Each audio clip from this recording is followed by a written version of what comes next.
하룻밤을 함께 보낸 남자를 새벽이 오기 전에 죽여버리는 여인이 있었습니다. 3,000명의 젊은 남자를 궁궐로 불러들여 쾌락을 즐기고 입을 막기 위해 살해했어요. 자신의 아들조차 매독에 걸려 죽도록 방치했고 나라의 운명보다 자신의 환갑 잔치가 더 중요했던 권력자입니다. 나라를 멸망으로 이끈 악녀 서태후의 이야기입니다. 과연 이 여인은 어떻게 말단 관리의 딸에서 청나라 최고 권력자가 됐을까요? 그녀가 저지른 끔찍한 만행과 권력에 미쳐간 과정을 지금부터 낱낱이 파헤쳐 보겠습니다.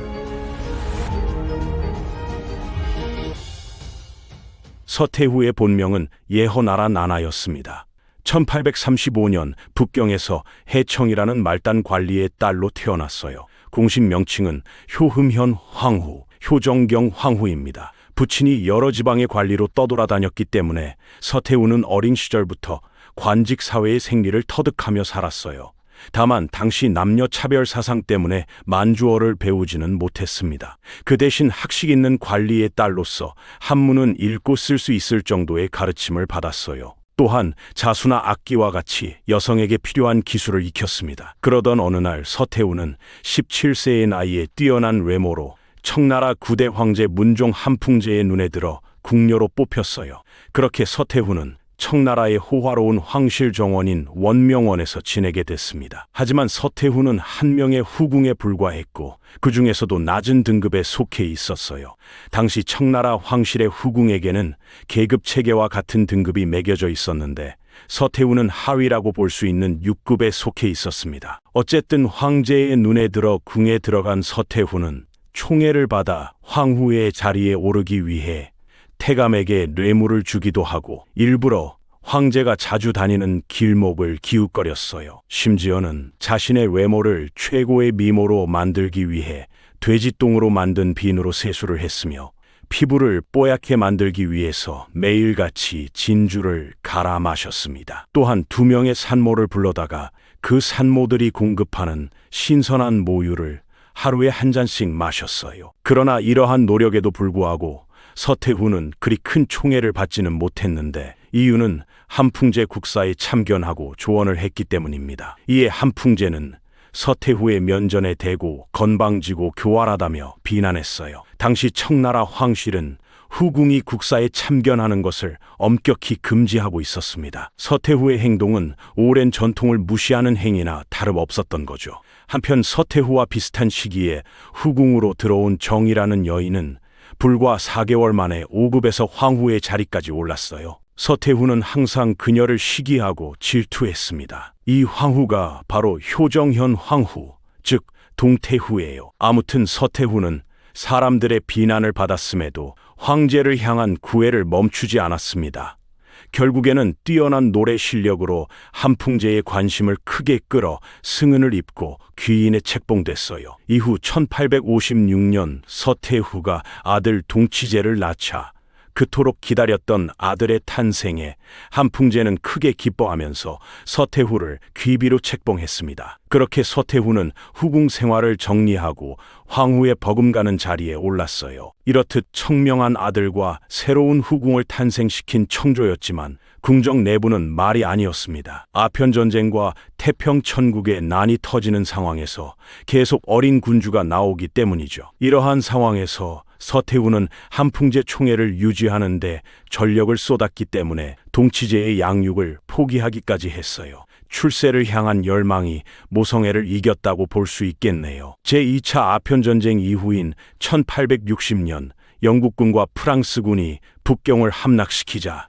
서태후는 한풍제와 동태후와 함께 여타로 피난을 갔습니다. 그래도 한풍제의 이복 동생인 궁친왕 혁흔이 나서서 영국과 프랑스에 거액의 배상금을 지불하고 영토를 다시 되돌려받는 북경 조약의 체결로 사태는 마무리됐어요. 하지만 다시 한번 북경을 러시아에게 점령당하자 한풍제는 화병으로 31살의 나이로 세상을 떠났습니다. 여기서부터 서태후의 권력 장악이 시작돼요. 이때 한풍제와 동태후 사이에는 아들이 없었기 때문에 자연스럽게 서태후의 아들인 동치제가 10대 목종에 즉위했습니다. 이후 서태후는 동치제 나이가 6살에 불과하다는 이유로 동태후와 함께 수렴청정을 선언했어요. 그리고 한풍제 동생인 공친왕 혁흔 또한 의정왕으로서 정치 일선에 나서자 당시 정치의 실권을 장악하고 있었던 숙순과 재원 등의 대신들로 구성된 섭정파는 불만을 표출했습니다. 서태후는 피도 눈물도 없이 신유정변을 일으켜 자신의 수렴청정을 반대한 모든 대신들을 숙청했어요. 그 과정에서는 공신왕의 충성이 특히 대단했습니다. 수렴청정에 성공한 서태후는 동태후와 함께 섭정에 나섰어요. 권력욕이 강했던 서태후는 계속해서 정치의 실권을 잡으려 노력했습니다. 서태후가 권력을 잡았을 무렵 청나라는 외세의 압력과 봉건 질서의 붕괴로 근대화의 필요성이 대두되던 시기였어요. 이에 서태후는 증국본과 이홍장 등의 한인 관료를 등용하고 그들에게 서양의 기술을 받아들여 중국의 자강을 꾀하려는 부국강병운동인 양무운동을 진행시켰습니다. 서태후의 섭정은 동치제가 성년이 된 해인 1813년에 끝났지만 서태후는 온갖 꼼수를 써서 국사를 장악하고 수렴청정을 계속해서 이어나갔어요. 당시 동치제는 엄격하게 대하는 생모 서태후보다 권력이 적고 온화한 성품인 동태후를 더 따르고 좋아했는데 눈치가 빨랐던 서태후는 이미 모든 것을 알고 있었고 동치제의 편애를 마음에 들어 하지 않았습니다. 그리고 동치제가 15세가 되었을 때 동태후와 서태후는 각자의 신부감을 추천했는데 동치제는 서태후가 추천한 신부가 아닌 동태후가 고른 아루특씨를 황후로 맞이했어요. 서태후의 동치제를 향한 질투심은 더욱 커져만 갔습니다. 결국 화를 참지 못한 서태후는 동치제에게 학업에 방해가 되니 황후의 침실에 자주 들지 말라며 주의를 줬어요. 서태후의 엄격한 관리하에 황후와 마음대로 만날 수 없었던 동치제는 황후의 권유로 홍등가에 드나들었고 끝내 매독에 걸려버렸습니다. 매독에 걸린 동치제 온몸에는 붉은 반점이 생겨났고 동치제가 미쳐버릴 것을 염려한 서태후는 모든 거울을 치워버렸어요. 그리고 어이들에게 황실의 명예와 채통이 걸린 일이니 함부로 발설하면 목이 남아나지 않을 것이라고 말했습니다. 결국 동치제는 19살의 나이로 세상을 떠났어요. 충격적인 건 동치제의 공식적인 사인이 천연두로 기록되어 있다는 점입니다. 어쨌든 동치제가 세상을 떠나자 청조는 다시 한번 발칵 뒤집어졌어요. 그나마 다행인 점은 동치제 황후가 임신 중이었으므로 뱃속의 아이가 만약 아들일 경우 황제로 즉위시킬 수 있었던 것이었습니다. 그러나 가만히 있을 서태후가 아니에요. 군대를 동원해 전통적인 제위 계승 따위는 무시해버렸습니다. 그러고는 자신의 여동생과 한풍제의 또 다른 동생인 순친왕 혁분 사이에서 태어난 아이를 입양해 황제로 삼았어요. 이 아이가 바로 제11대 덕종 광서제이며 제위 당시의 나이는 겨우 4살에 불과했습니다. 동치제가 황제 자리에 올랐을 때와 같이 나이가 어리다는 핑계로 수렴청정을 이어나가기 위함이었어요. 광서제는 서태후의 권력 행사를 위한 꼭두각시 황제일 뿐이었다는 말입니다. 그렇게 서태후는 수렴청정이라는 명분하에 다시 정치 일선에 나서 정권을 장악했어요. 명목상으로는 동태후 또한 섭정에 나서야 하는 형식이었지만 권력욕이 강했던 서태후는 동태후의 간섭을 못마땅해 했습니다. 그러던 중 1881년 동태후의 사망 소식이 들려와요. 공식적인 사인은 뇌출혈로 인한 병사였습니다. 동태후의 병사도 동치제와 마찬가지로 서태후의 계략이었다는 설이 존재해요. 서태후가 동태후에게 떡을 보냈는데 그 떡에 독이 더 있었다는 설입니다. 하지만 사건의 진상은 밝혀지지 않았어요. 일부 학자들의 말에 따르면 가능성이 높다고도 하고 서태후가 했던 만행들을 보면 죽이고도 남았겠네요. 어쨌든 서태후는 눈에 가시와 같았던 동태후의 사망을 기회로 권력을 독점했습니다. 심지어 같은 라인이었던 공친왕 혁흔까지 숙청했어요. 이제 청조의 정치는 완전히 서태후의 손아귀에 들어간 것이었습니다. 한편 광서제는 서태후의 엄격한 관리 아래 자라나고 있었어요. 서태후는 사소한 부분까지 직접 신경 쓰며 돈독한 모자 관계를 유지하려 했습니다. 광서제가 학문을 배울 때 수업을 참관한다던가 수업을 마칠 때 광서제를 불러 그날 공부한 내용을 물어보기도 했어요. 광서제가 19살이 된 해인 1889년에도 서태후의 지배는 계속됐는데 성인이 된 나이가 된 광서제는 마음에 드는 여인을 데려왔지만 서태후는 이를 허락하지 않고 자신의 또 다른 조카인 정분을 황후로 세웠습니다. 심지어 후궁들까지 서태후가 직접 골라줬어요. 이때 당시 서태후는 명목상으로 은퇴해 청나라 황실 정원인 이화원에서 지내고 있었습니다. 하지만 정사에는 한시도 눈을 떼지 않고 일일이 참견했어요. 그로부터 몇 년 뒤인 1895년 중국은 청일전쟁에서 충격적인 패배를 당합니다. 양무운동 또한 실패로 돌아갔어요. 전쟁 패배 이유를 서태후 때문이라고 확증지어 말할 순 없지만 그렇다고 해서 전혀 영향이 없었던 것은 아닙니다. 청일전쟁 당시 서태후는 자신의 환갑 생일 파티에만 신경 쓴 채 전쟁은 나 몰라라 하고 있었어요. 파티 비용으로 쓰인 공금은 무려 1,000만 량에 달했습니다. 또한 아편전쟁 당시 소실됐던 원명원을 다시 더욱 화려하게 재건했어요. 서태후는 자신의 궁궐 정원인 이화원을 꾸미는 데 집착해 무려 3,000만 량을 쏟아부었습니다. 이와 같은 낭비는 군비 부족이라는 심각한 상황으로 다가왔어요. 당시 청나라 해군은 전력이 규모면에서 상당했던 반면 이를 관리하고 증강하는 비용을 제대로 조달하지 않았던 거죠. 결국 포탄이 부족하다며 화약 대신 엉뚱한 콩 따위를 넣어 관리비를 줄이고 제대로 된 훈련도 하지 않은 채 전쟁에 나섰습니다. 결과는 당연히 청나라의 대참패로 막을 내렸어요.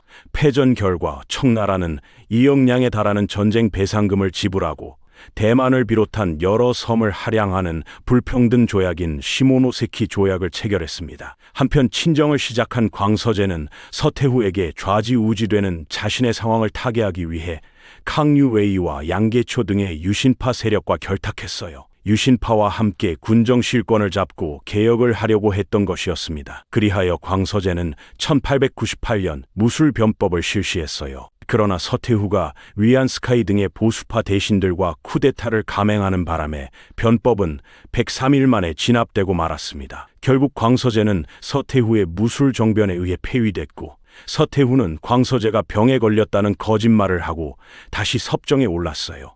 또한 유신파의 핵심 인물들을 모조리 죽이기까지 했습니다. 다시 섭정에 오른 서태후는 광서제 대신 단친왕의 아들인 부준을 즉위시키려 했지만 서구 열강은 광서제 폐위를 반대하고 나섰어요. 동시에 각국의 공사들은 광서제를 진찰하게 해줄 것을 요구했습니다. 그렇게 광서제를 진찰한 프랑스 의사는 황제 맥박이 정상이며 병에 걸리지 않았다고 공식적으로 발표했어요. 분노한 서태후는 의화단을 구슬려 열강 8개국에 대해 선전포고를 했습니다. 의화단에 의해 습격을 받은 8개국의 연합군은 북경을 함락시키고 베이징에 위치한 궁전인 원명원을 불태워버렸어요. 그러니까 선제 공격의 원칙을 뒤엎어버린 겁니다. 서태후는 광서제와 농민 복장 차림으로 피난을 떠났고 그 과정에서 먹을 것과 물도 없이 이틀을 버텼습니다. 피난으로 심신이 피폐해진 서태후는 북경에 남아있던 경친왕 혁광에게 자신의 일심만 보장되면 열강의 어떠한 요구도 받아들이라고 지시했어요. 이로 인해 1901년 불평등 조약인 신축조약이 체결됐습니다. 내용을 간단히 말하면 앞서 체결한 시모노세키 조약과 비슷하게 전쟁 배상금을 지불하고 북경의 외국 군대 주둔을 인정하는 등 12개조의 불평등 조약이었어요. 이렇듯 청나라의 반식민지화가 더욱 심각해져 가자 서태후는 정신을 차린 것인지 변화를 맹세하고 새로운 통치의 시작을 알리는 신정을 선포했습니다. 이 신정의 본질은 서양으로부터 배우자는 것이었어요. 이후 북경으로 돌아온 서태후는 오만하고 보수적이었던 태도를 버리고 자주 여러 서구의 공사 부인들을 초대 대접하는 한편 사치 충동을 폭발시키기 시작했습니다. 예를 들어 한 식탁은 먹기 위한 것이었고 다른 식탁은 장식만 하는 것이었어요. 서태후의 사치는 권력을 차지할 때부터 이어져 왔습니다. 실제로 한 끼 식사는 각종 산의 진미가 128가지나 됐는데 이 식사비를 따져보면 백은으로 3kg이나 들었어요. 그 당시 백은 3kg이면 5,000kg의 쌀을 살 수 있었으며 10,000명의 농민들이 하루를 먹을 수 있는 양이었습니다. 그리고 같은 음식을 3번 이상 먹지 않을 만큼 까탈스럽고 기름진 음식과 돼지고기와 같은 육식에 미쳐 있었어요. 또한 서태후는 금박이 입혀진 비단 옷들을 셀 수도 없을 만큼 많이 보유했는데 귀금속을 제외하고 옷만 해도 3천여 상자가 넘었으며 하루에 몇 번씩 옷을 갈아입는 사치를 보여줬습니다. 뿐만 아니라 서태후는 괴팍한 성격을 지니고 있었기에 대신들이나 어이 그리고 궁녀들은 서태후의 앞에서 말 한마디도 제대로 못했어요. 잘못해서 심기를 건드렸다간 목숨이 날아갈 수 있었기 때문입니다. 서태후는 심한 탈모를 앓고 있었기 때문에 세수를 할 때면 머리 손질에 특히 신경을 많이 썼어요. 만일 서태후의 머리를 빗을 경우 머리카락이 한 개라도 빠진다면 머리를 빗은 궁녀는 그 자리에서 목숨이 날아갔습니다. 이에 궁녀들은 일부러 소매가 넓은 옷으로 갈아입고 머리를 빗어줬어요. 소매가 넓은 옷을 입으면 서태후의 머리카락이 넓은 소매 속으로 들어가기 때문에 서태후가 알아차리지 못했기 때문입니다. 또한 서태후는 자신 앞에서 기침을 하거나 실수를 한 내시나 궁녀들에게 사람의 배설물인 인분을 먹일 정도로 몰상식하고 파렴치한 행동을 일삼았어요. 앞서 말한 산모들의 모유를 먹는 행위도 계속됐는데 산모들은 목욕을 한 후에 젖만 내놓고 붉은 천으로 몸을 감았습니다. 그러고는 침대에 누워있는 서태후 앞에서 무릎을 꿇고 젖을 먹여야 했어요. 이는 서태후가 본인의 존엄성이 훼손되는 것을 싫어했기 때문이었습니다. 심지어 자신과 통화하는 상대방이 건방지게 누워서 통화하는지 무릎을 꿇고 예를 갖추고 통화하는지를 알 수 없다며 이화원 저설치를 거부하기까지 했어요. 서태후는 권력욕과 탐욕에 쩔었을 뿐만 아니라 성욕이 넘쳐나 매일 밤마다 향락을 즐겼습니다. 중국 전역에서 젊은 남자들을 은밀하게 모집해 관계를 가졌어요. 서태후의 은총을 받아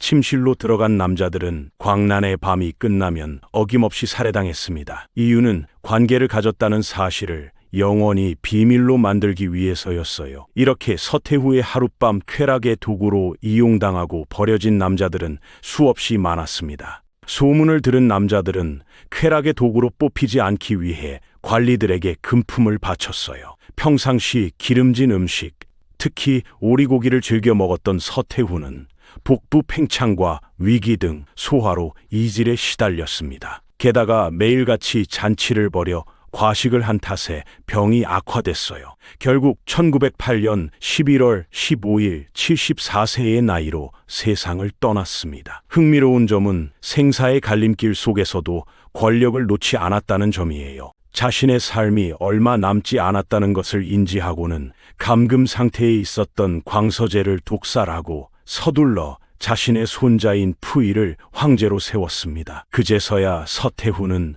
자신과 같은 여인이 정사에 관여할 일이 없도록 하라는 유언을 남기고 광서제가 사망한 바로 다음 날 눈을 감았어요. 푸이는 겨우 3살의 나이로 왕위에 올랐고 청나라의 마지막 황제 선통제로 역사에 남았습니다. 중국시대 악녀이자 철권 통치자인 서태후의 인생과 온갖 악행들, 이 이야기는 권력이 인간을 어떻게 타락시키는지 보여주는 역사의 증거입니다.